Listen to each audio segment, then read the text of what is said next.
কবিতাৰ শিৰোনাম ভোমোৰা আৰু মাইনাৰ ফুলনি। মাইনাহঁতৰ ফুলনি বাৰীত আছিল ভোমোৰা পৰি, ফুলত বহি মৌ চুহি আছিল ৰসপান কৰি। মাইনাই খেদে ভোমোৰাজনীক, নাখাবি মৌ চুহি, ফুলবোৰ সৰি পৰিব মাটিত, ৰ'দত শুকাব পাহি।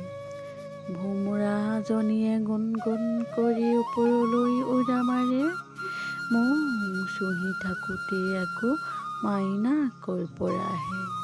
ভোমোৰাৰ গুণগুণ শব্দ শুনি মাইনাৰ উঠিল হাঁহি, ভোমোৰাই মৌ খাব নাপাই মোকহে দিলে গালি। মাইনাই কয় ভোমোৰাজনীক, গালি নেপাৰিবি মোক, অতি যতনেৰে সাজিছোঁ ফুলনি, কেলৈনো মৌ খাবলৈ দিম তোক। মাইনাৰ কথা বুজি পাই ভোমোৰাই গুণগুণ কৰে, নাখাওঁ আৰু মাইনাৰ মৌ, ৰাখা ৰাখা সযতনে।